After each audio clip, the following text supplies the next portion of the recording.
Hey family, we are live, broadcasting live. This is the Conversation Room 101. Make sure it's only adults in the house. I need your mind to be open, prepared, and relaxed. Welcome to our home. Take your shoes off. We got some rules we need to go over.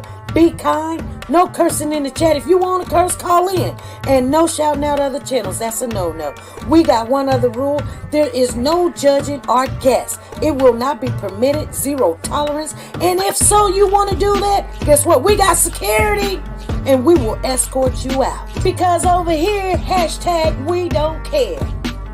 We're going to be one big family. We're going to laugh together sometimes. We're going to cry. But we definitely going to pray. I thank the Lord above for everything.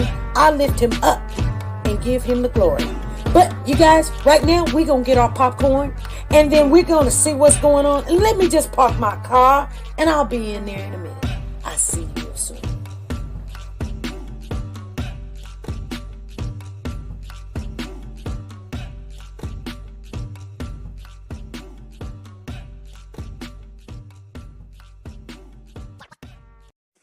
The Copyright Disclaimer Act.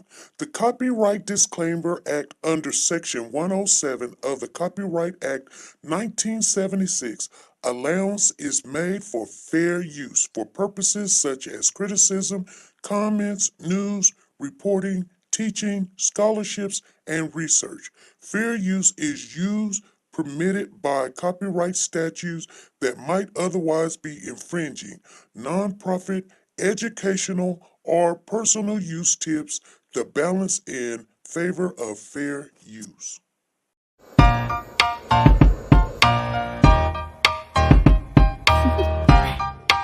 Do you want to know?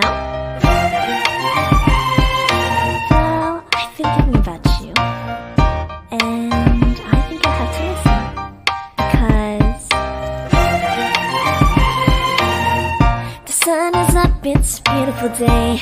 My beginning will be Along as a bright toddler as has the been missing sun. in Savannah. And when you come around, and it feels so right, it's like luck is raining on me. Go and follow your heart, doesn't matter how far. There is so much love to give, something's telling me this time. Baby, baby, now I know. Baby, baby, gotta go. There is so much love to give, something's telling me it's right. When you came to me, oh, I knew it's you, yeah, boy. Where is Cody?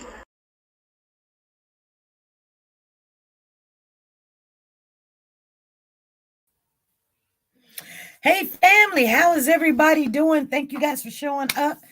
Today is March 29, 2023. You guys, we're going to talk about the California City Boys today a little bit because there's some activity going on in the case. They started with opening statements Tuesday. And so, I know they got something going on today, but we're going to talk about day one of the opening statement because that is the most important part when you go to court. You get to hear pretty much everything, and then it all breaks down. You guys understand? That's why you always want to go to court when they have the opening statements. You be like, you can miss everything else, but don't miss the opening statements, because the opening statements, and then when, you do want to hear the details, but then you kind of get an idea of what's going on. So if you guys don't know that Jacqueline and Trrail West started going to court, and this was Tuesday. So I'm going to read a little bit. And I know you guys been going all over YouTube, and you guys know people that, you follow and you hear things. And if you want to bring it up. Just do not bring up the channel holder's name or the channel holder. Okay. Because we ain't getting in, trust me, especially with this case. This is why I don't really talk about this case, because I don't want to get into arguments with nobody. Everybody's like, you this, you that. Everybody got a lot of stuff right in this case, and everybody got a lot of stuff wrong. We were throwing out our rods trying to catch something. People were calling in saying, "Hey, I see the boys over here. Hey, I seen the boys over there. And you said this, and you don't supposed to say that." And it was a hot mess. And I'm pretty sure in court it's going to be a hot mess too. I'm just letting you guys know. I already see it coming. So this case can go either way, because you got to remember, they've never found the boys. Okay. And I know when you be watching TV and the news and the attorneys, they were speaking, and then the judge put out a gag order so you can't speak on the case. When you have a body, it is more than likely they will be charged. But when you don't have a body, and I'm not trying to make nobody, I know everybody's like, they need to burn in HE hockey stick, and whatever.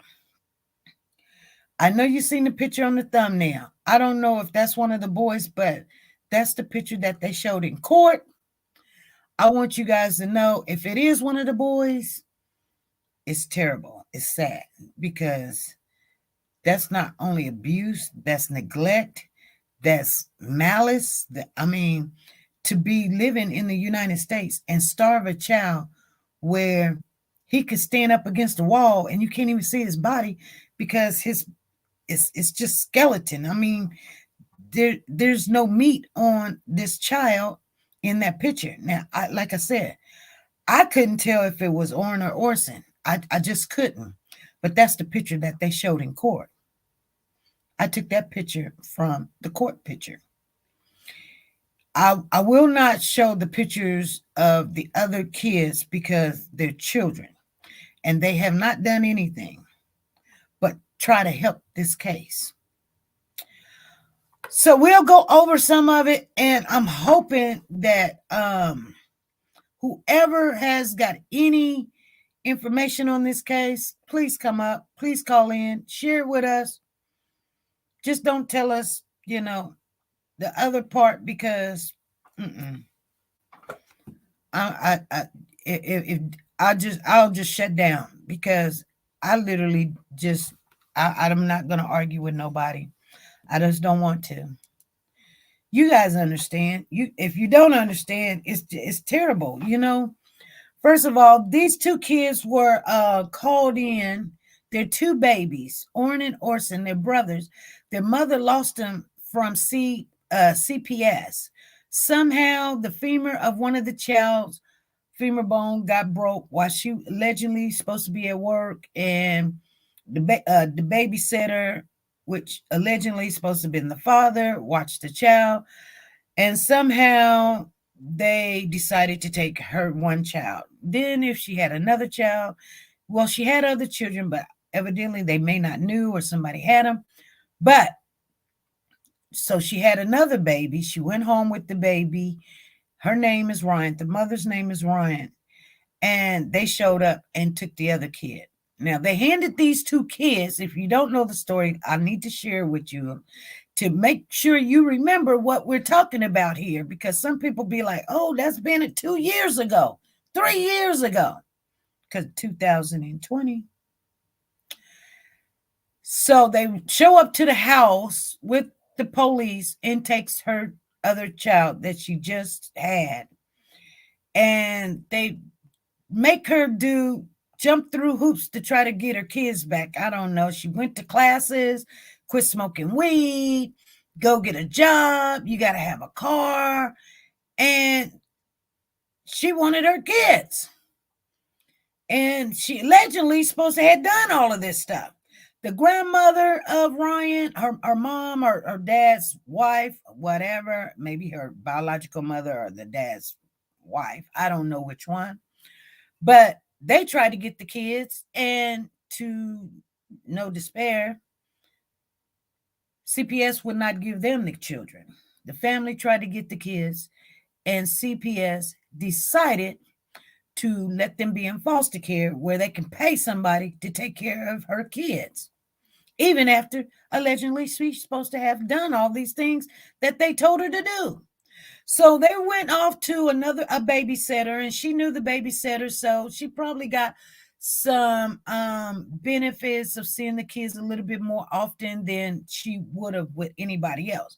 But somehow they put in emergency transfer, took the kids out of that home and put the kids up for adoption. And somehow Jacqueline and Trrail West adopted these two babies. The sad part about the whole situation, Jacqueline and Trrail is young. They're like 27 to 30 years old, 31 is the most. So they got two kids of their own, then they adopted two more. So altogether, they having 6 kids. These are young adults. They got 2 of their own biological children, then adopted 4 kids altogether. Nobody had a job. Jacqueline didn't have a job. Trrail didn't have a job. And they were getting paid to take care of these kids. And they have drug problems. Okay. And psychological problems too. I'm just saying. And I mean, I don't have no paperwork saying that, but okay. Think about it. You 30, 29, 30, you have 2 kids of your own. You go and adopt 2 kids. Then you go and adopt 2 more kids. That's 6 kids. It's like the Brady Bunch. But one thing about it, they were all boys. Like they did not want no girls. Jacqueline didn't want no girls in that house. She did not want no girls in the house. So, you can assume what you want, but there was a fascination to have nothing but boys.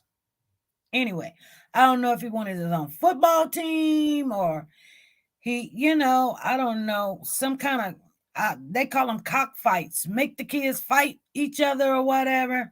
Nevertheless, that's all they had was boys. They changed Orrin and Orson's name. Their name is classic, really, and sincere. That's their birth name. That's what their mother named them. So we might be talking about the same thing if you heard their name was classic and sincere, because that's their name. That's their real name, okay?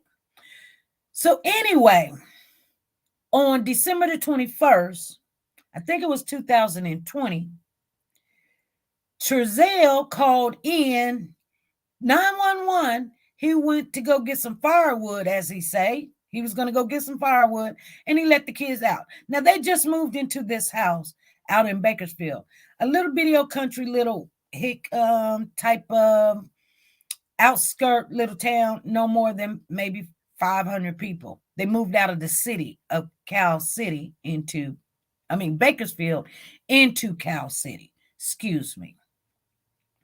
Let me get that right. They hadn't been there long. And so the people that live next door to them, which there's not a house to the right, not a house to the left, but these are, when I say country, when you live in the suburbs or you live on the skirts of town, you get a little bit more land for your buck. So don't think if a house just wasn't next door, it's just a house, just a skip. It's a field, basically, a whole field. Like, you could probably put a Dillon store beside there and not, you're not really going to be that close to your neighbor. But they had cameras up, and somehow they got all the footage of Trrail coming out the house, getting in his car, driving down the block, coming back, calling 911. The police arrive. They get back in the car, go the same direction, looking for the kids. Now, at the time that they looked for the kids, they didn't walk in the house. Another police officer had to show up, and that was kind of strange to me. When you say 911, my kid is missing, the first place to look is the house.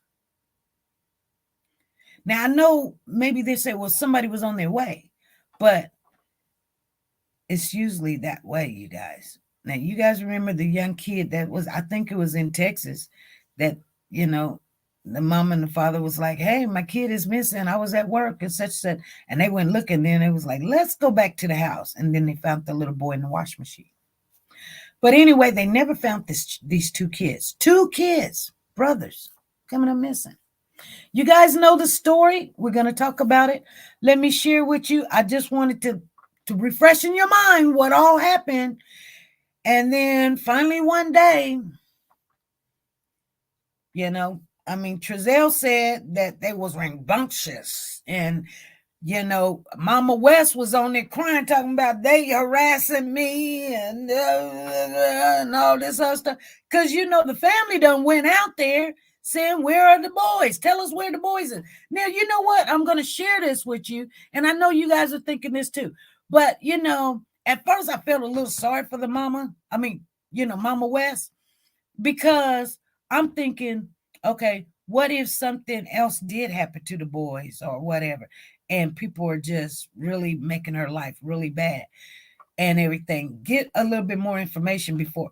But I'm going to tell you something. Sometimes people that is connected to this, biologically connected, they know, they feel like no. And you know what? I got to thinking about that today. I said, you know what? Now looking at Trrail and Jacqueline in court, there's no way in the world they did not speak and tell somebody what happened to them boys. There's no way. If they did, allegedly, if they did harm those children or accidentally hurt them, Mama knows. I believe Mama knows. And so, anyway, let me tell you what they said in court, because I know Zan called me. She sent me some texts, and then D Holla. Y'all remember D Holla? She sent me some stuff, and other people sent me some stuff. So the Wests are charged with second-degree murder in the death of the two young boys and are facing 6 felony counts in connection to their disappearance. So the update at 6 p.m., and this was, the last update was today at 11:27 this morning. It says the first day of court testimony in the case against Trrail and Jacqueline West wrapped up Tuesday afternoon, and the theme of the day for both the prosecution and the defense was unanswered questions. The biggest being what led investigators to believe that Orrin and Orson West were killed before they were reported missing. So they don't believe that when Trrail called 911 talking about, hey, these kids are missing, I just went in the house for a minute, I come out and they were gone. And you got to remember, if you live in a house and then there's all this land, then there's this house, you know what I'm saying? And you went in the house for a second and come back out, then guess what? Them kids can't even make it across the street before you see them. You know what I'm saying? It's not like the city. Country blocks is totally different than the city blocks. You try to walk a whole country block, you be walking for a while. That's why when I be like, oh man, this is like 3 miles just to get to the corner store. Anywho, I was going to share something with you. A thought came in my head and it went away. I was going to share that. Oh my goodness. Lord, give it back to me. Anyway. Oh, thank you, Lord. And this is just out the blue. I wanted to share this with you. And I don't believe it's in here, but I had heard it on something because I'm really looking for this information, you guys. And it's just not really out there like it should be. You know what I'm saying? It should be out there.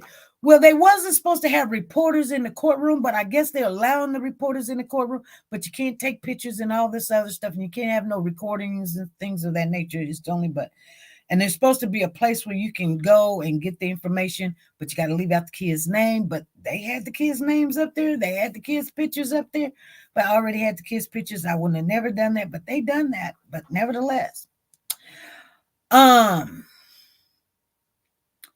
so the kids testified. Come back to me. Oh, yeah. One thing was, I guess Trrail had told them that he was in the house for 20 minutes. I don't know where that came in at, but I read it somewhere. Just letting you guys know. I read it. At 20 minutes, you were supposed to be in the house for a second, a hot second. Now it done went from a hot second to 20 minutes. Come on now. Where they do that at? How you going to leave a 3 or 4 year old, a 4 or 5 year old outside by themselves for a whole half an hour? For real. Just that alone should get you 20 years. I'm just saying. But anyway, let me go ahead with this commentary. I got 10 minutes, okay? And then I'm going to give you guys the floor. So, and whatever you have, bring it on up because I want to hear it too, okay? We're not discriminating here. Just bring the information. So, says the biggest thing that led investigators to believe that Orrin and Orson West were killed before they was reported missing, especially given that their bodies have never been found. Now, I wanted to say something. We covered another case on the Tyree Gibson case, you guys. I did not announce what the outcome on that was, but I will let you know now. It was not good. It was not in our favor. They lost.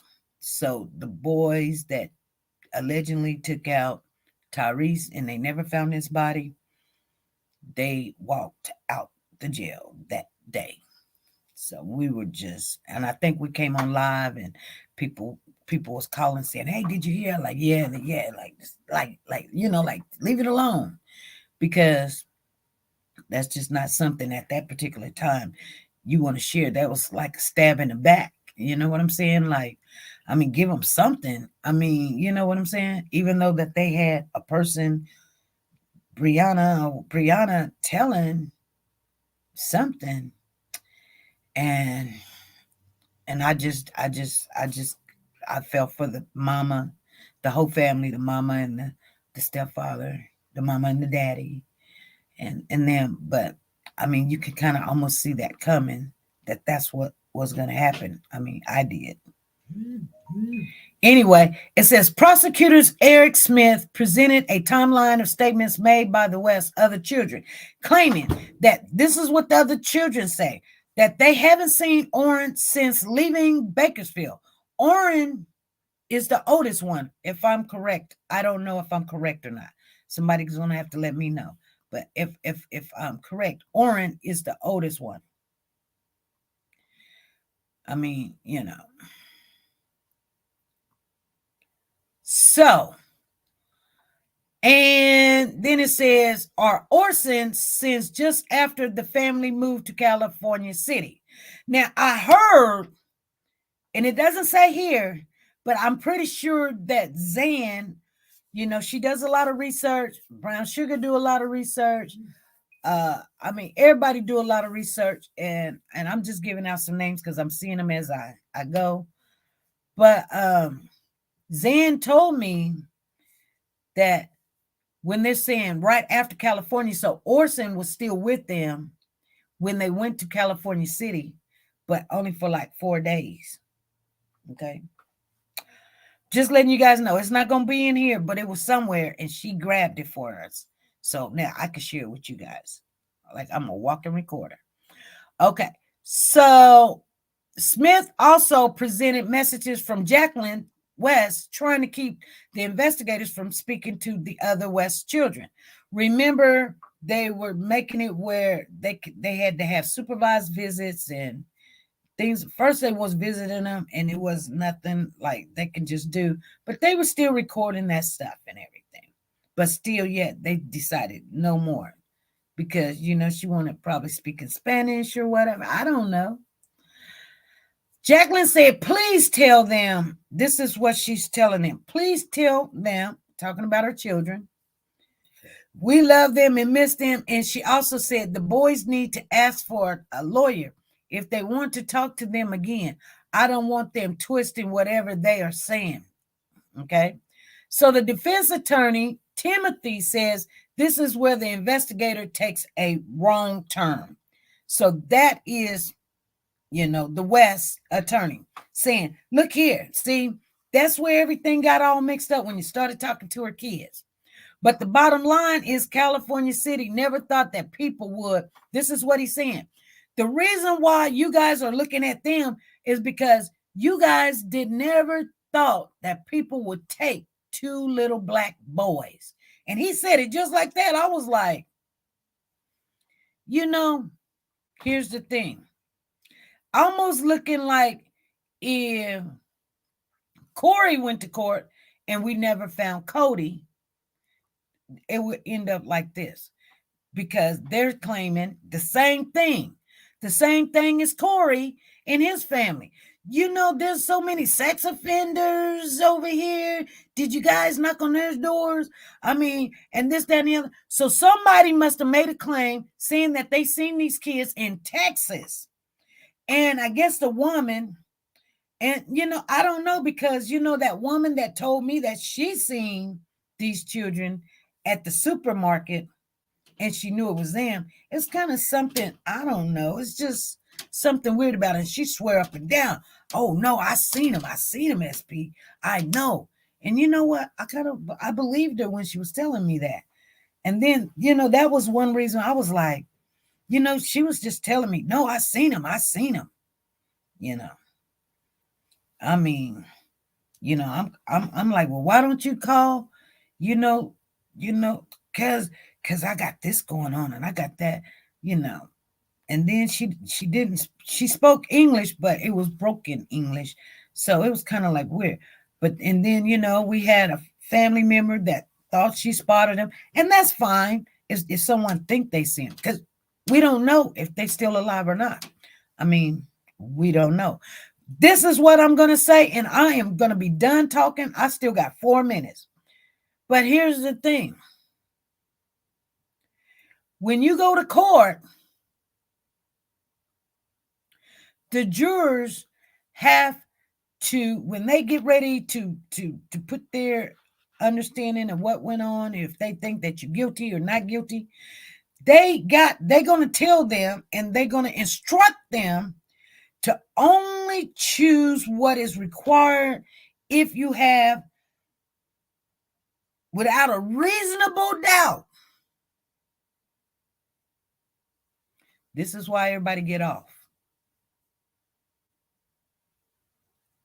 This is why everybody get off. That's why sometimes YouTube can be good, and that's why sometimes YouTube can be bad. Because if one juror think that maybe those babies could be in Texas, or one juror think that maybe those babies could be somebody else took the kids, because I heard a lot of stuff, they're going to walk out. They're going to walk out.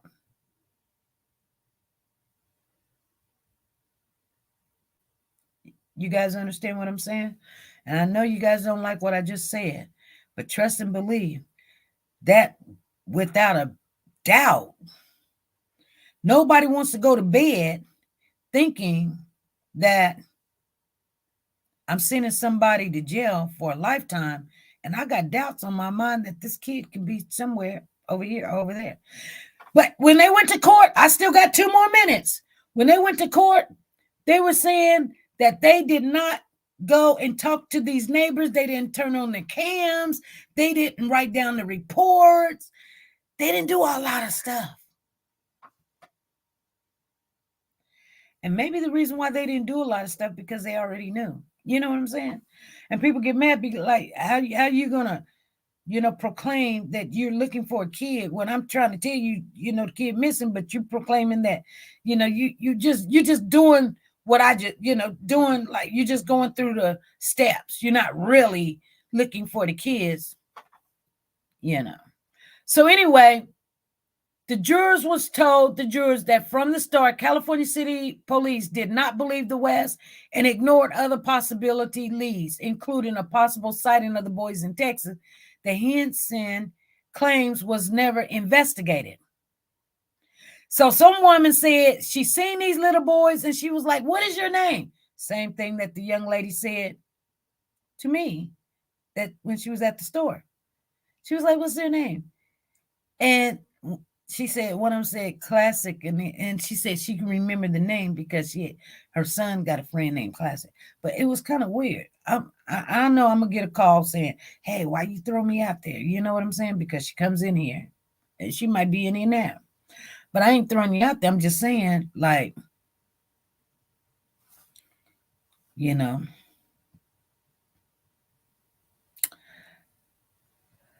So Torres says she questioned the officers who initially responded to the 911 call from the West, asking one officer about a firearm found at the home that night. The officer said he did not recall seeing the gun until Torres showed him the video of himself in possession of the firearm. That's going to be a problem. You're going to say, the defense is coming and say, well, you guys found a firearm at the house. Did you check to make sure was any bullets in this? And then the officer says, I don't recall finding a firearm at the house. Well, it was recorded. You're the one that found the firearm. And you don't remember that, but you up here testifying. That does not look good. I'm going to tell you guys something, and I really don't want to read no more, but I will if you guys want me to. But when stuff like that comes up, it's almost like they're throwing the case. And I'm going to tell you, I mean, I'm just saying, this is my assumption. I don't know nothing. I'm just telling you. Because, first of all, the family of Ryan is in like a $40 million lawsuit against CPS. Now, take the case with Corey Bigsby and his family. Now, we know that they violated his rights. But you know what? You ain't hearing the family going to file anything until Corey, because you know what? When you're filing stuff, that's when they're going to make sure you know what? They're going to nail you to the ground. So they like, shh, we ain't going to say nothing. You know, that money don't mean nothing right now. We just worried about this. No. But here's almost the same thing. This family already filed the lawsuit against CPS. Now, information coming up missing. Information coming up missing. Because guess what? If they are found guilty, they gonna have that to help them win the lawsuit against the state with CPS. If they lose, guess what?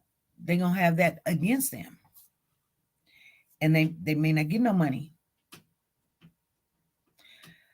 They could still win, but are you going to really try really hard when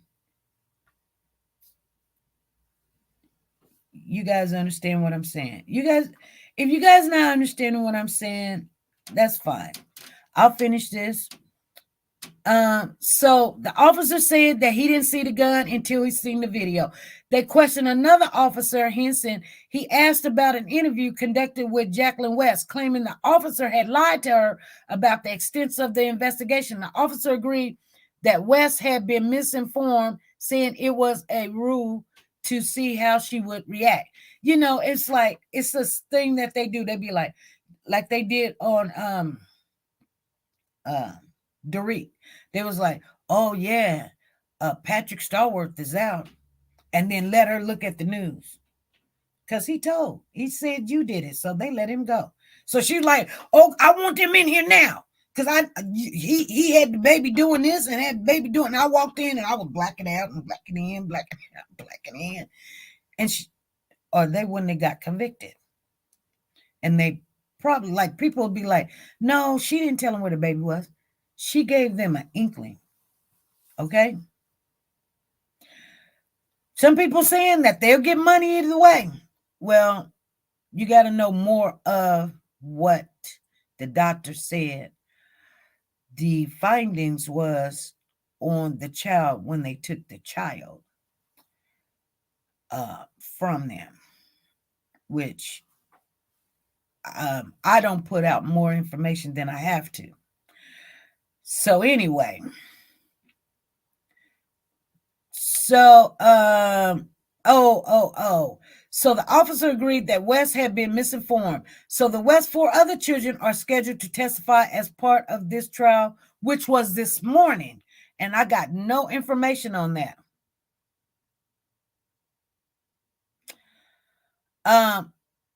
one other thing I wanted to share with you guys. Oh, it's not on here, but it's actually somewhere else I seen that Jacqueline made a comment saying that I guess some officer touched her thigh, try to get fresh with her to make her talk and entice her and in a sexual advances at her. We're trying to talk about two missing boys, and I guess she brought up that one of the officers were seen touching her thigh and making advances towards her. So anyway, you guys, I am going to open it up and you guys can call in and tell me that I went a little bit more. I went 5 minutes more, but I was just trying to remember everything that I had read, everything that I seen.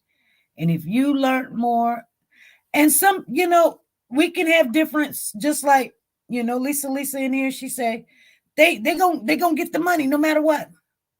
We'll see. I mean, we were talking about the Tyrese case a couple of weeks ago, and I told you guys, I said, you know what? They're not going to send them over to Mexico. But nobody wanted to listen. They was like, yeah, they do this. I said, it's very, it hasn't been done before. Maybe once. I mean, I don't know. But, but now that you're seeing that ain't nothing been done in Dejanay. Now they asked them for jurisdiction here. Now everybody's on the bandwagon like, yeah, you know what I'm saying? But I try to tell you guys that. Okay, I'm gonna put Freddie up here. But hold on, Freddie. Hold on. Okay. Hey, Soldier Girl, what's going on? Hey, SP. Hey. I spent last night reading numerous articles over and over, different news outlets about the trial and about what went on in court yesterday. I haven't had a chance to look about today, but what did you want to know about court yesterday? Or do you just want me to tell you what I read? Yeah, you can tell us us what you know, like anything that was significant. Okay, I went and Googled. So all this information is facts. I found it in Google. Different news stations that's in Kern County, and whoever else went to Bakersfield for the not Bakersfield, California City for the trial, wherever they had it. So the Lord Jesus, the trial, at the trial, Frizzell and Jacqueline were told on by their oldest child. The oldest child, I won't mention his name, but one news outlet actually slipped up and mentioned his name. The child testified that one of the children, now I won't name names because I don't know which one is which. I get confused myself. But one of the children, one of the California City boys, had passed away in Bakersfield before they moved. And the other who passed away in California City after they moved. The child testified that he saw Orson not breathing or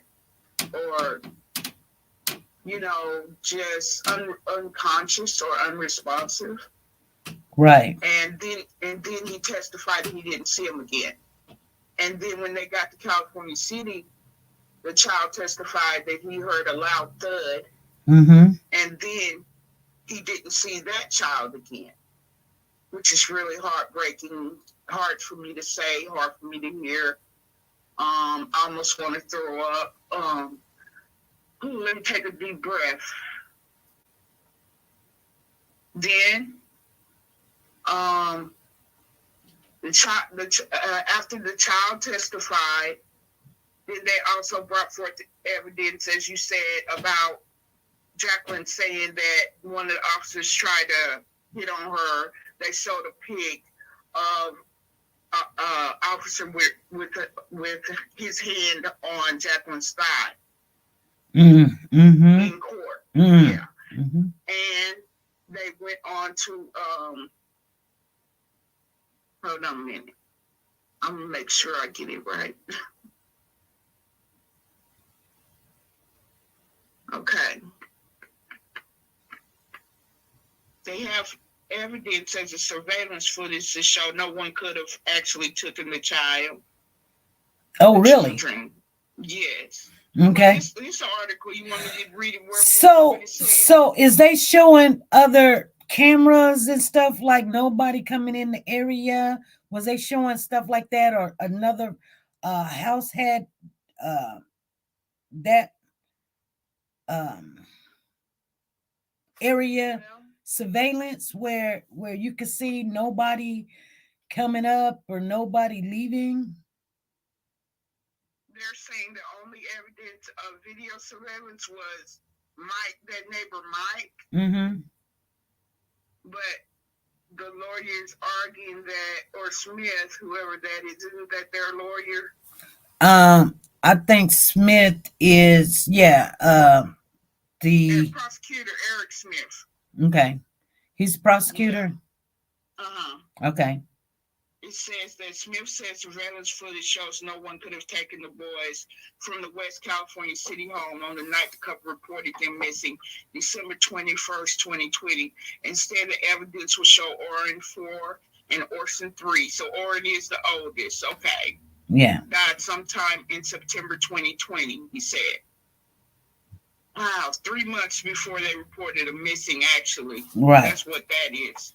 Right. Prosecutor, yeah, he said the body has not been found, and but that was saying that's what he's reporting in his opening statement. But from the articles I read yesterday, the only evidence they have of video surveillance footage is from Mike or whatever, the neighbor, the one that went out online.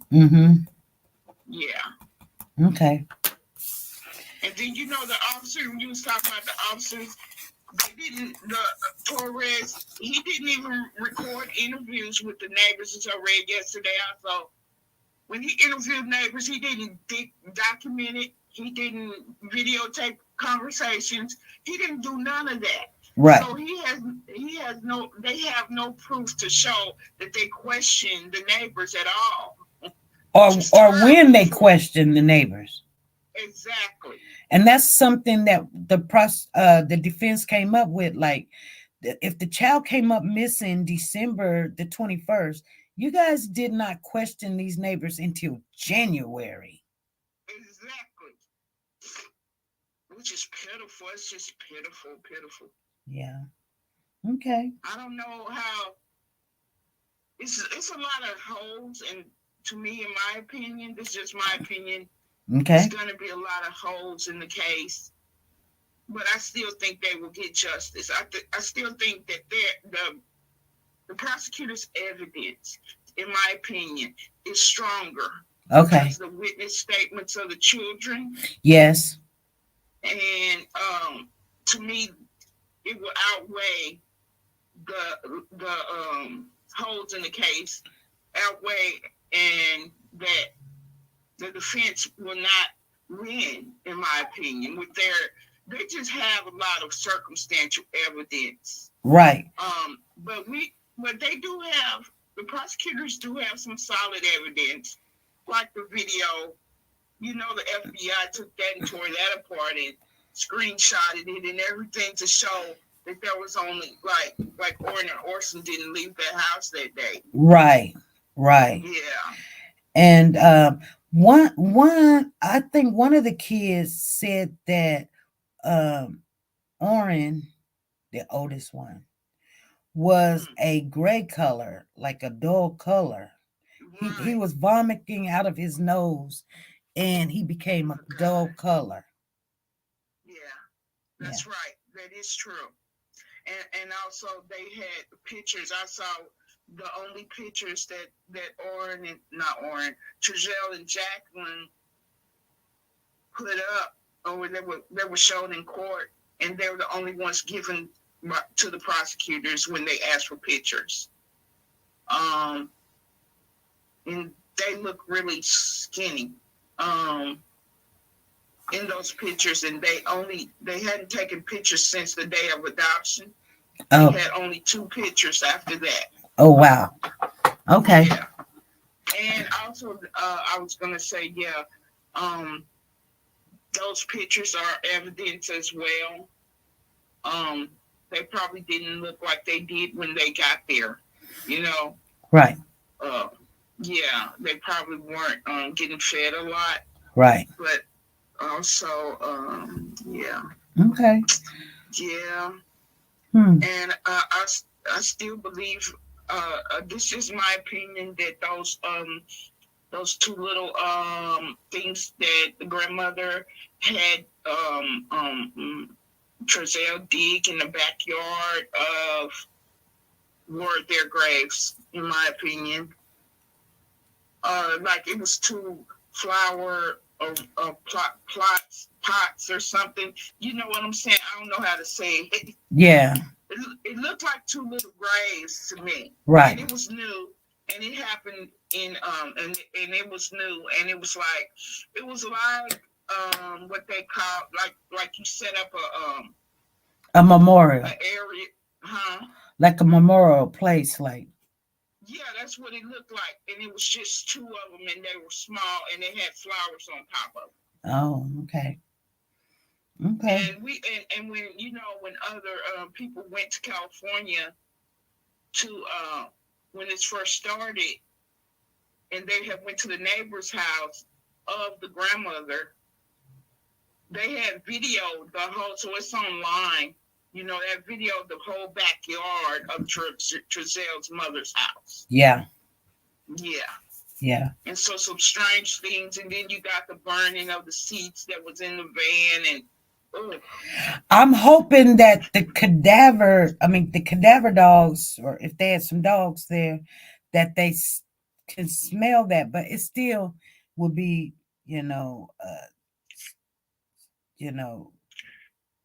circumstantial evidence, but I mean, evidence, yeah. but the more of it that they have, it will help the case.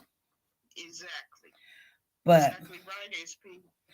So you think that there's a chance that they will get so they're looking at 2nd degree murder, right? And so, and other stuff too, but it's always difficult to prove 2nd degree murder without a body, but it has been done, or without the bodies. Yeah, it has been done. All depends on who's delivering that information, and did they cross their T's and dot their I's, Exactly. Yes, ma'am. Yes, ma'am. 100%. They got to do their due diligence. Yeah. But to me, it started out a sloppy case because of the officer's lack of, and that officer Torres wasn't the only one that didn't document and things. The other ones did a sloppy job also of documenting where they went, who they talked to. Right. To me, but now, once they got a new investigators on the case and everything, I believe they did their due diligence. They started dotting their I's. Yeah. Well, I believe the family did a wonderful job getting it out there, yes, and staying on it no matter what. You got to give them their props. Yes, in the way they held it together, like not everybody's getting in there, getting it all mixed up. Just one person speaking and keeping it about the kids, And so, yeah, we'll see what happens. Okay. All right. We're going to follow this. We always follow this case right here. This is one of our baby cases, Yes, ma'am. So I'm going to stay with you. Yeah. And we do want justice for for, the family, but golly, how can you not see, you know what makes it so weird and unbelievable? Not one kid, but two. I know. So you can't even say it's an accident. The way I was reading those articles, this might be wrong for me to even speculate, but it's just my opinion that, once the first one was gone, because I don't know which one was gone first, in Bakersfield, then they got back, then they moved to California to try to cover that death up. Then they moved to California City. Excuse me. They said that they kept the other child in a room by himself. And, well, that was just probably, it's like they did a combination of neglect, and this is fact and my opinion, but they did a combination of neglect towards their child, and someone said they were giving them, I don't know, meds or medications or something. Oh. I don't know, it's too strong for him, but it's like they just gave up and said, well, this one's gone. Let me go ahead and just get rid of this one. It's sick. I can't get in his mind. I can't get in Trezell and Jacqueline's mind. I can't understand it, but I'm trying to make sense. It's just no way to make sense of it, SP. Right. I've changed my mind. I have no way to explain what happened. Right. I don't. Right. Yeah, when the kid said something about a thump, you thinking, okay, if one kid was already gone, didn't you learn from this? Or was they upset that the kid couldn't survive all their shenanigans and all the crap, like you're not feeding him, and then he got in trouble for stealing food or right, whatever, because they were neglecting them. And the other one, he probably cried for his brother. Yeah. He probably never was like calm and always like upset and crying, not only for food but for his brother. Right. And they couldn't handle it, and Trezell probably hit him, and that was it. Yeah. Exactly. All righty. Okay, I'll get back in the chat. Okay, well, thank you. You're welcome. Hey, everybody. Hey, SP. Hey, Freddie, what's going on? I just was thinking about when he had first spoken to Rhea about wood. Being in the desert, he was looking for wood. The early part of the 80s, I lived in Yuma, Arizona. And you just can't walk outside and get any kind of wood. It's just not there. It's just not there. Yeah. And then the part about why would the two little boys just run off, together the way he was talking? Right. You either going to see some footprints, you're going to see something that they left, something. Right. There was nothing. And it probably was not their first time hurting a child and getting rid of one.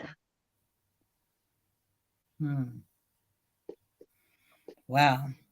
It probably wasn't. They were just a crazy bunch.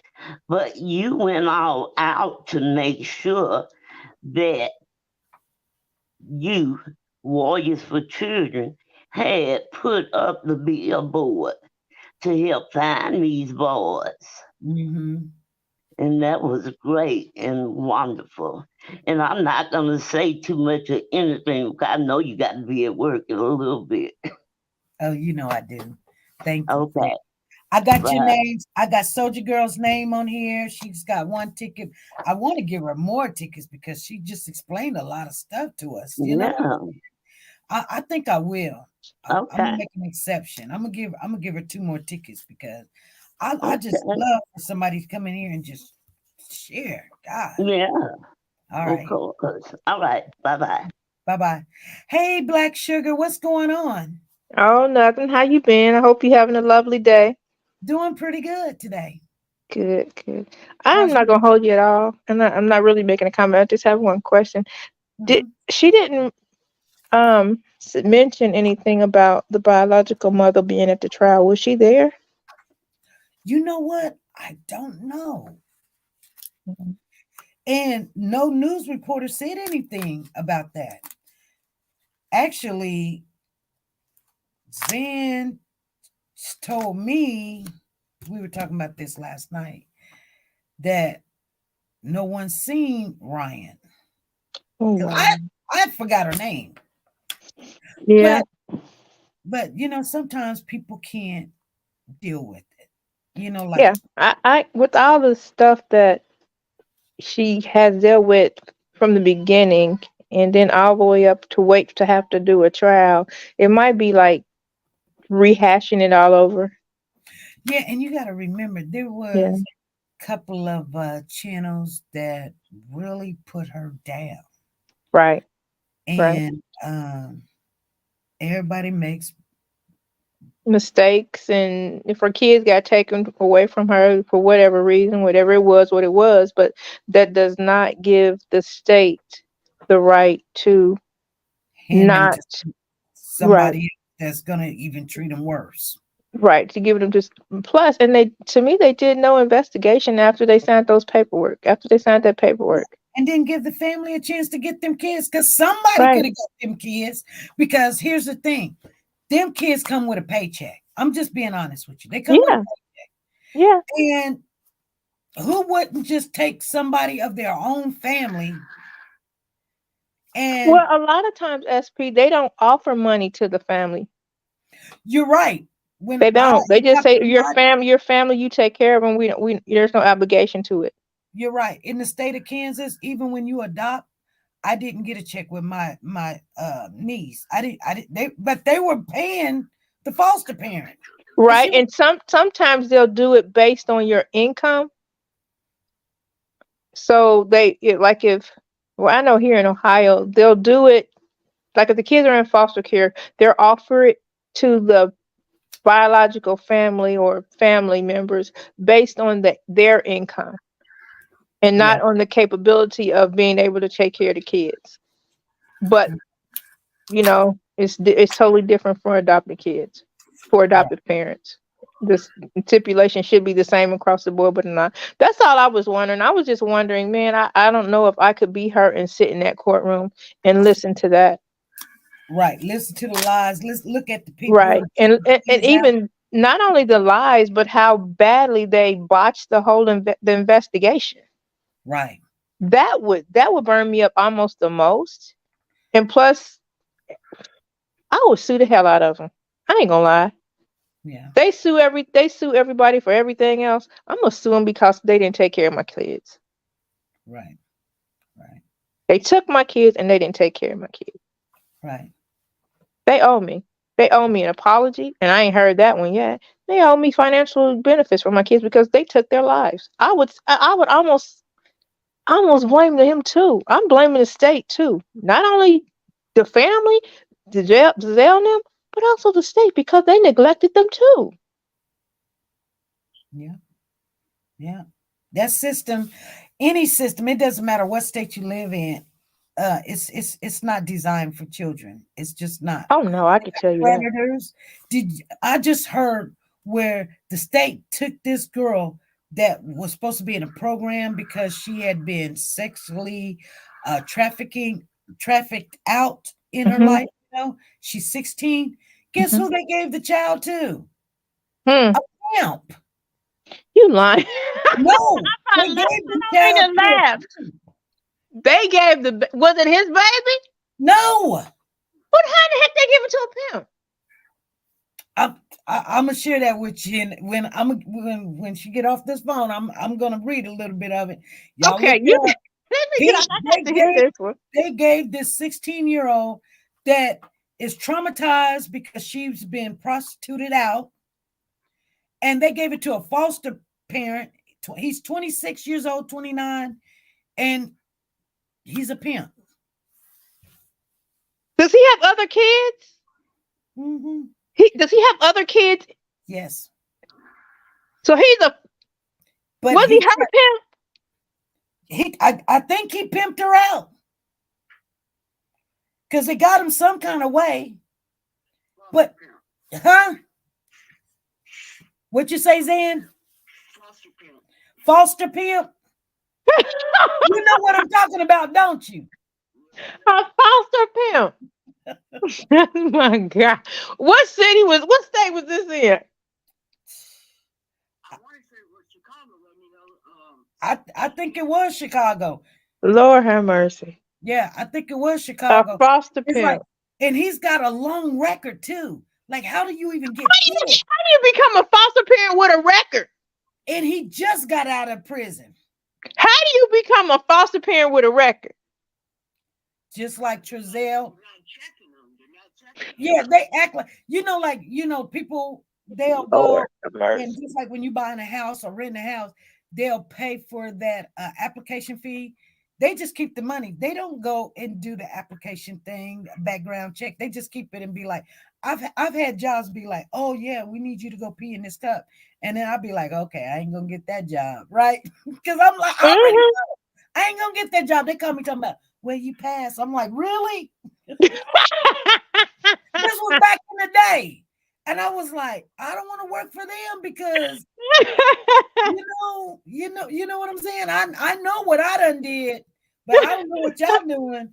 But and how many people have you left slide? Yeah. I'm just like, see, when people know something of you, they'll come back when something goes wrong and be like, okay, now let's check her urine. You know what I'm saying? Because I know you gotta know. That's crazy. I mean, I was young back then, but like I said, I've tried stuff. So I know what I know it should have showed up, but she's like, I was like, I know what I even did this morning, but you tripping, girl. Okay, I'm gonna get back down in the chat because I want to hear about this foster pimp. All right. Thank you. Bye-bye.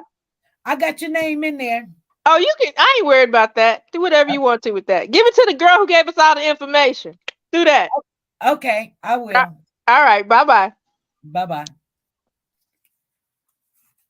She said, give it to Soldier Girl. Okay. Because I wanted to give it to her. She said, give it to Soldier Girl. So that's what I'm gonna do. Hold on, because I had already put Soldier Girl one in there, but so Soldier Girl gets that one, and then Soldier Girl gets black sugars 3, she said. Go ahead, Zan.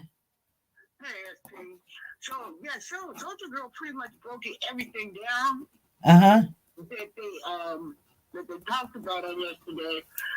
One of the things that I heard mentioned that the defense is saying is that they have a video of a car allegedly leaving the neighborhood around the same time that Giselle says that the kids went missing. And allegedly, the defense also has a file from CPS where it's written down that CPS says that they saw a video of the boys walking down the street. What? What? What? Say it again. There is a file from CPS where it is written down that whoever this caseworker was says that there is a video of the boys walking down the street.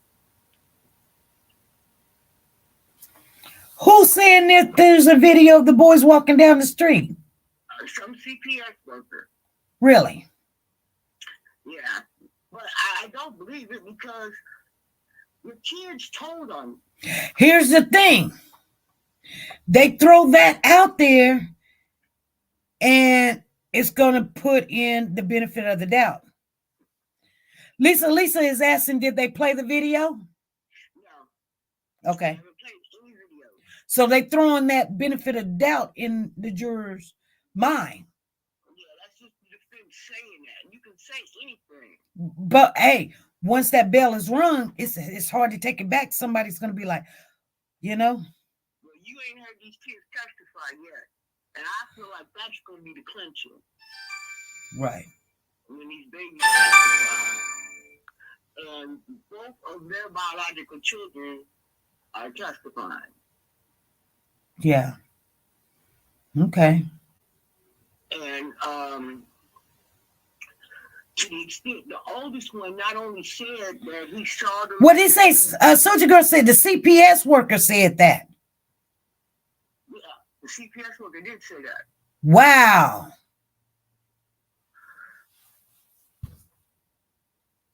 Yeah. The other thing is, See, so that gives me something to think about because I'm like, why would the CPS worker say that? he's already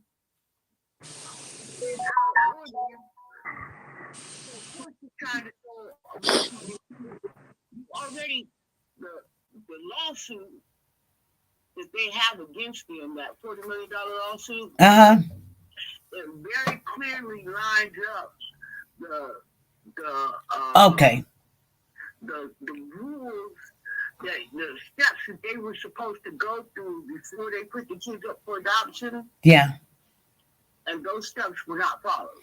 Right. And it lessens the value of their lawsuit if they are alive. Right. Okay.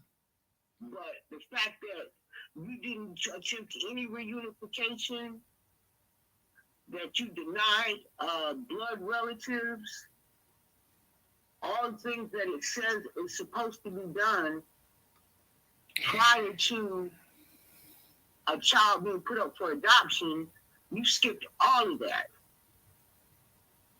How in the world the CPS gonna say that she seen a video with the kids walking down the street? They're trying to cover their butts. Now, I do remember while we were following this case, there was the kids, it wasn't them though, but some kids of Jacqueline and Trrail would go to this house and they would bring the kids back.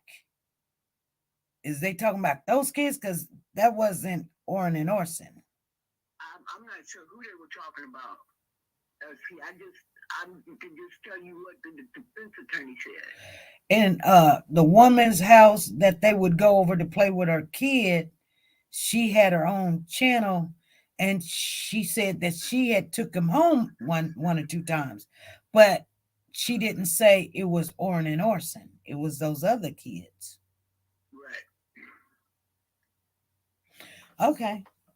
Wow, you shocked me, but thank you. Let me get your name in there, girl. Throw that out there. The other thing is that at some point, the oldest biological child,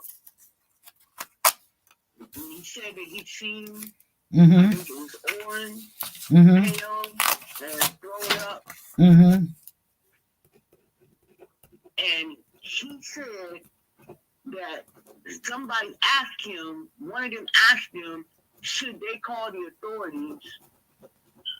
But if we call the authorities, if we call the people helping the medical people, they might take y'all away from us.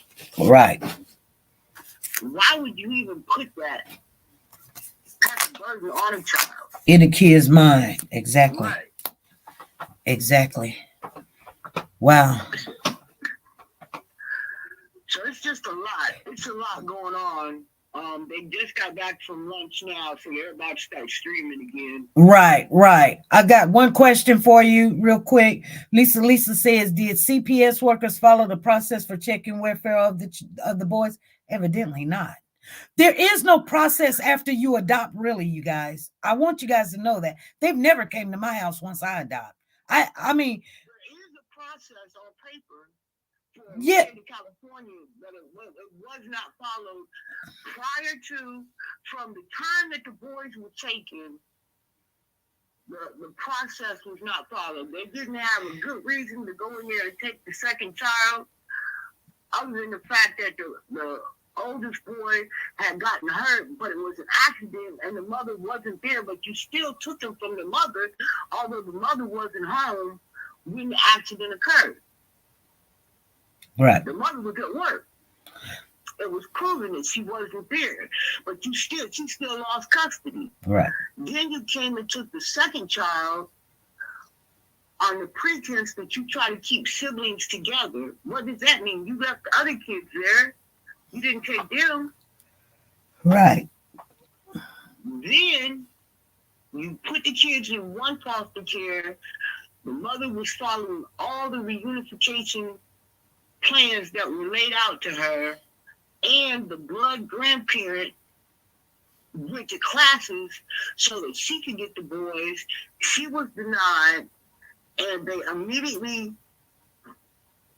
took the kids on an emergency move from the foster parent that had them and placed them with Jacqueline and Trezell. And at the same time that they placed them, they started the proceeds for the adoption. Right. Now, the conflict of interest is that not only did Kern County do this, but remember that prior to her retirement, Trezell's mom was a supervisor with Kern County CPS. Wow. Wow. So it's like, because they have a little in, Right. they're just skipping the system. And okay, here's two black. Trezell said the reason that he adopted the boys was because the reason that they started adopting, he says, is because he heard that they were breaking up siblings in CPS. And so he wanted to adopt siblings to keep them together. Right. So, of course, you got two brothers and they're young. We're going to definitely just take them. You know what I'm saying? Right. We can take them and place them. Right. We Right. got a family that'll adopt them right now. Yeah. Yeah. They wanting two boys. Right. You know? And so they skipped all the stuff that they were supposed to do. Yeah. They didn't do it. All the stuff that's on paper, the follow-ups, they're using the excuse of COVID for not doing the check-ins after the boys were placed. They used the COVID, the pandemic, Right. to say that that's why there were no home visits. Right. Okay. So, yeah, it's going to be a lot. Yep. Yep. I know. What's today? The 29th, 31st. We'll come back on one more time before the giveaway. Anything else you want to share with us? No, that'll be it. They did say that they expect the case to go on until June. Till June? Yep. Okay. Okay. I gave you 3 tickets for sharing all of that with me. Everybody's getting 3 tickets. So that's what we're doing today, because I want to get this up out of here.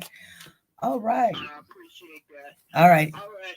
Thank you. We're not here to let you talk about the foster pimp. All right. Well, I think I mean, hey. Okay. Brown sugar. All right. All right. Bye-bye. What's going on, Brown sugar? Let's see here. What you doing? What's going on? Good evening, everyone. You know what? I was reading the article. Well, I read the article, and it stated, during the interview, Trezell had stated that he left the gate open, to keep his dogs from getting out the yard. Okay, but I don't have anything against animals. I love dogs myself. But my main concern, the eye catching of that is, you were more concerned of your dogs getting out the yard. Well, what about the safety of the children? Why, Right. if you care, y'all, if they love them, if they cared and loved the children the way they claimed that they did, Right. why, why put your dogs ahead of those children? That Right. just, that was careless. That was careless of them, of him to say. Right. Right. Right. Okay. Okay. Well, what? Tell me something before we get off here, because I got to go and go Mhm. make this money. Yeah, What do you think? Do you think that what we already heard so far, where the officers are stumbling and they didn't remember there was a gun in the house, they turned off their video cams, they didn't talk to the people till January, they didn't go check this out, check that out. You can one thing about it is, anytime you look at anybody's situation, you can find all the bad stuff. You can say anything you want. You'd be like, well, you didn't look over here and you didn't look over there, you didn't look but I mean, it looks really bad. it does. It really do. It does. Yeah, I just hope that the best thing that they have so far is that the statement by the oldest child. That's the best. That's the best thing they have to go on. So far. Right. Because why would a child lie and make up he was a gray looking color and he wasn't breathing no more? I mean, like, he threw up out of his nose. I mean, that's not something you make up. And then we didn't see him no more. But then Orion, he got to go to California. I mean, to Bakersfield with us, and we only seen him for like 4 days. And then I heard a thump, and we didn't see him no more. Yep. Them kids is like, I don't know if I'm gonna be here tomorrow. And another thing too, they kept them kids separated because today, now I was listening in today on the trial, and they asked her, because she I think that was the day the day that they was reported missing. Yeah. And she told them they know she was inside wrapping gifts, and she said the boys outside to go play while she was in there wrapping gifts. And then they asked her about the other kids. I forgot exactly how it went, but she stated that she said that they kept them uh, that they didn't play with the other kids because they couldn't get along. Oh, okay. Well, and I know everybody should know there's people in the chat room saying that it's streaming, like you can't see in the court, but you can You can hear it. hear it. You Yeah. can hear the court. It's out there. Just Google it and get it. I'm not gonna, like I said, I'm not gonna put it out there because no. But Google it, get it. Other people send it to me. If they send it to me and you can't find it, go look for yourself first. But if you Yeah. can't find it, you text me, and I'm gonna be up all night because I got to work. I will send it to you. If you can't find it and you're like, I will send it to you. I'm not sending you to another YouTuber. No, we don't do that over here Yeah. unless you're family. If you're Yeah. family, you're in. But this is a news link, or it's actually they're reporting and letting you hear what's going on. It's just so I can't hear it. But I'm gonna try tonight while I'm at work to listen to it. Okay. And maybe if you hear it or something, or can you hear it when you listening? Uh-huh. I mean, it's real low because I hear Jacqueline. Yeah. I heard it because I was in there today. They was talking about the Christmas gifts or something. And he was like, "What is that?" She like, "Oh, this." Like now she can't talk, but before she was like, "That's why we didn't want to come out here." Right. I remember everything. Yeah. All right. Well, I got your name in the thing. Is there anything else you want to share with us? I just hope that these children get justice and lock them behind. We locked them because them babies didn't deserve this. They didn't. No child deserved to be treated that way. Right. Had a life taken. I would record it and then heighten the volume, but they've got restrictions on that, and we will get a strike, even on just the recording. So I know Woke the God is in there saying, she probably can't get it. Usually I'll go in there and record over it and then heighten the volume so we can all hear it. But they got restrictions on that. And I guarantee you, if you you might can take a little bit or something, but I guarantee you'll get a strike. I'm not going to do it. It's a federal court too, right? Yeah. Yeah. So. All righty. All right, then. Well, thank you. You're welcome. Thank you. Bye-bye. Okay, we got one more last call, you guys. We got about 2 minutes left. Let's go. Who is on the phone here?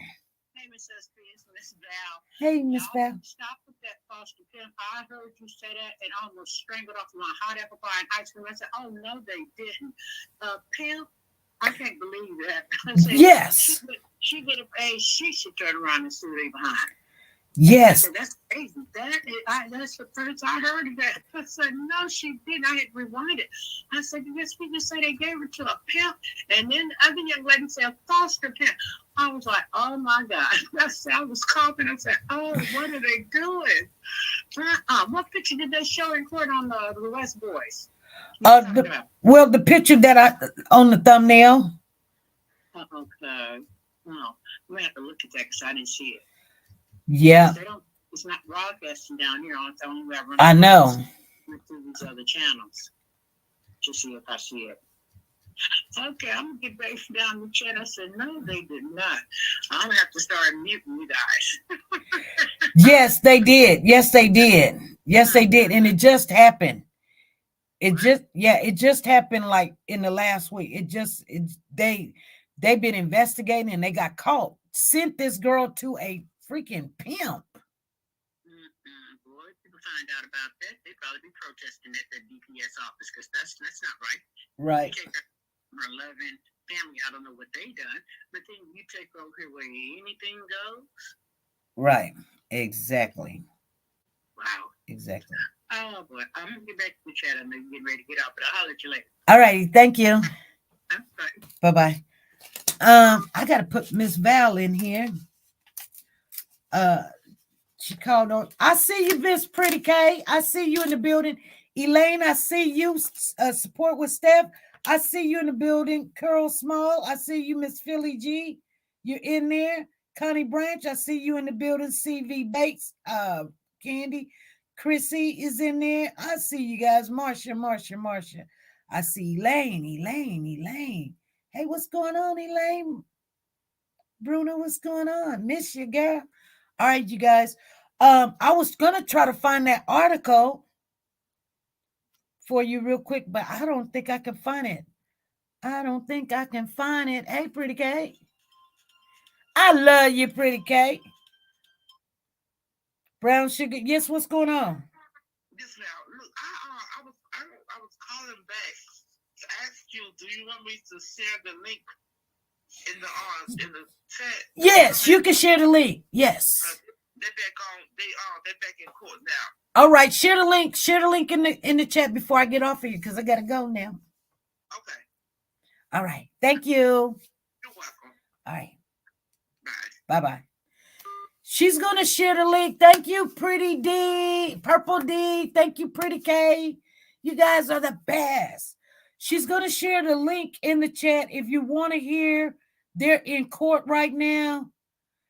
You guys do your due diligence and listen to what's going on because a lot of these cases, I hope she can share it because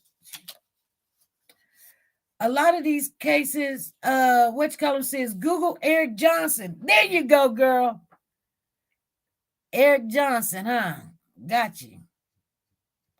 So we got some winners in here today.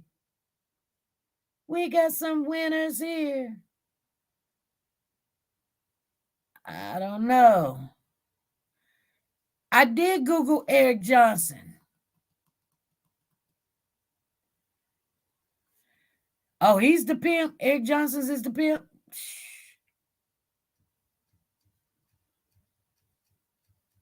Y'all know what I'm talking about.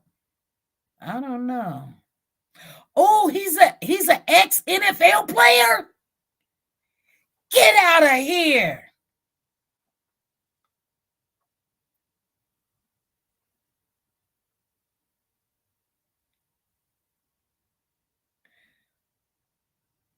I don't think that's what I was talking about.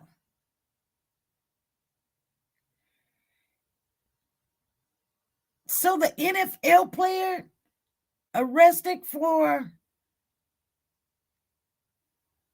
girl, shut the front door. I'm done. Lisa Taylor say, let's go.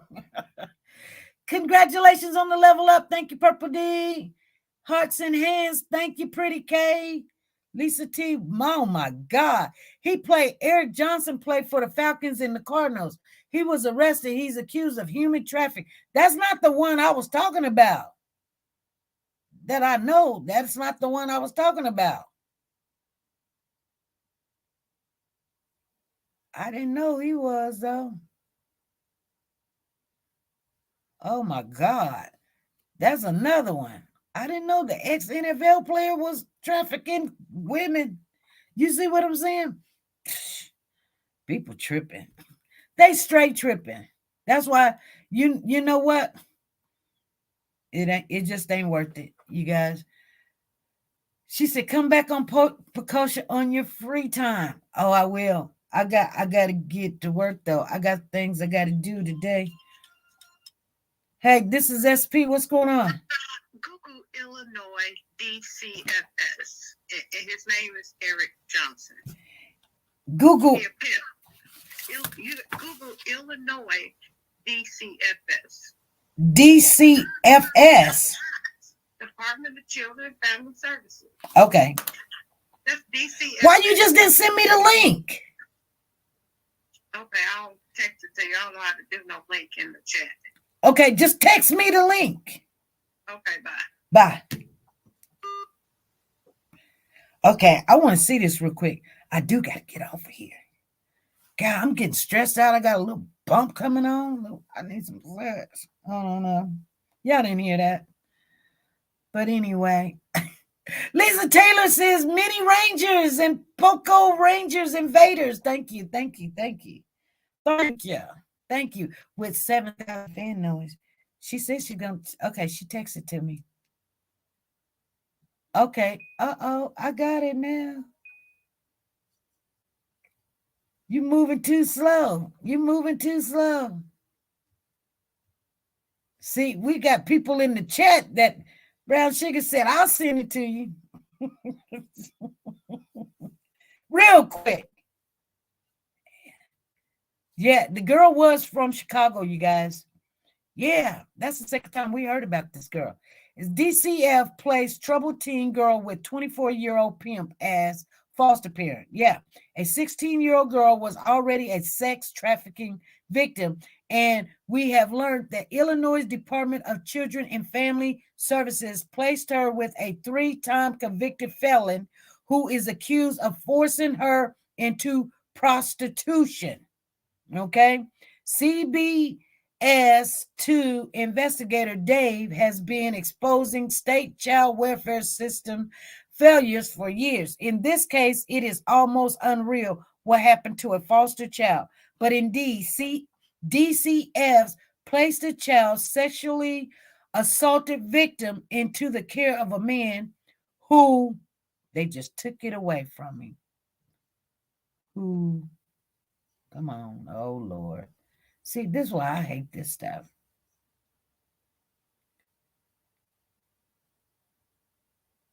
Let me see. Oh, it says read more. A girl was placed in a foster parent home in an apartment building. Oh, the troubled 16-year-old girl was placed in a foster parent home in an apartment building at the corner of 80th Street and Hemorrhaging H Avenue. During our year-long investigation into DCF, the CBS investigator made the astounding discovery that the licensed foster parent who lived in that apartment and whom the state entrusted to care for the teenager girl was a 24-year-old man with a lengthy criminal record. His name is Eric Johnson, and he is also accused of sex trafficker. They licensed him as a foster parent, said Cook County Public Gardener Charles. They licensed this 24-year-old pimp as a foster parent for a 16-year-old girl who had a history. They were paying tax money as a foster parent while he was trafficking a 16-year-old girl in DCF care. I told y'all. For 3 years now, we have been investigating DCF, and we have uncovered a disturbing pattern of their department bouncing children from home to home and not getting kids like this girl the proper specialized care. We discovered this teen case this week when a judge heard evidence from a DCF hired psychologist nearly a year ago who told the child welfare agency that the teenage girl needs to be in a secure residential treatment sex trafficking program. In other words, according to Goldberg, the teenager girl already had a history of being trafficked for sex, and DCF placed her in a home with a pimp. I'm telling you, I can't make this stuff up. We asked Goldberg about why DCF handled the teen's case. She needed a secure residential placement that was highly structured and had an intensive program for victims of sex trafficking. Goldberg said DCF never did that. They bounced her around from hospital to shelter to foster home.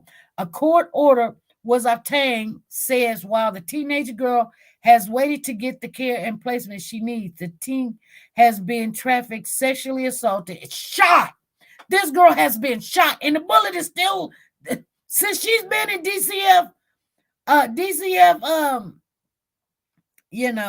hands, this girl been shot too. I forgot to tell y'all that. She was shot in the thigh or something of that nature. But anyway, and has lived on the streets. And ultimately, this is why these girls run. They be like, this is why I tell people all the time, if somebody pulls you out of that situation, thank them, because you don't know where you were headed. They was like, heck no. Anything is better than letting your kids get off in that system. My mama said, keep them people out your business. And trust me, they done came knocking on my door before. I told them they had to get out of here, because I'm raising these kids. I don't want them in a body bag or in a box. I don't. I'm going to raise them. I'm going to tell them right from wrong. I'm going to tell them. I ain't going to let y'all tell them nothing. Don't tell me what to do. And you can't be scared to discipline your child. Anyway, and it's not for all kids, but I'm just telling my kids I had to do what I had to do. So anyway, it says here, let me see here. Dang it. I want to read this last part. Sexually assaulted and shot and has lived on the streets. And ultimately, the order said the agency made a pimp the child's foster parent. Over this whole year, this girl has been raped. She has been trafficked. She has been abused. She has been beaten up, and she has been shot. She actually has a bullet in her leg. I kid you not, you guys. I can't make this stuff up. Johnson has a lengthy criminal record. The teen was placed with him just months after he was released. Just months after just months after he was released from federal prison after a 24-month sentence on a firearm charge. There's more. Before that, Johnson, this thing keeps jumping up. Before that, Johnson spent 3 years in the state penitentiary for 2 robbery convictions. They done gave this man a whole child. Like the worst person in the world to give this girl to, they done gave this man this child. I guarantee you he done had sex with her too. I guarantee it. Despite all that, Johnson passed placement clearance and was approved by DCF to become a foster parent. How does someone with such a background get licensed? It's impossible. It should be impossible. It's shocking. It's one of the levels of negligence. Johnson's latest charges detailed in the court record says the juvenile victim was being advertised and prostituted on a known sex website.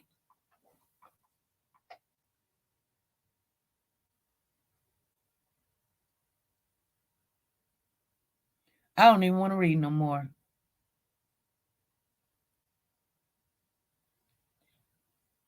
This done made me sick. You guys, I gotta get off of here. You guys, I'll see you guys.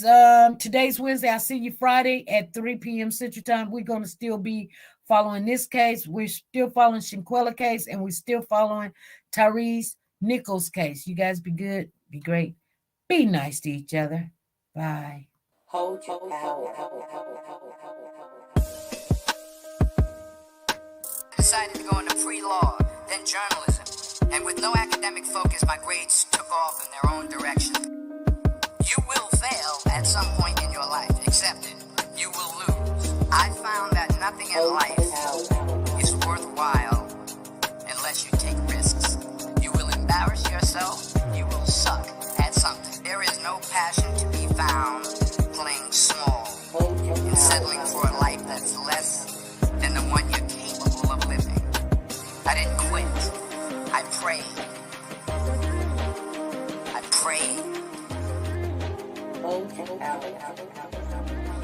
So you will catch a break.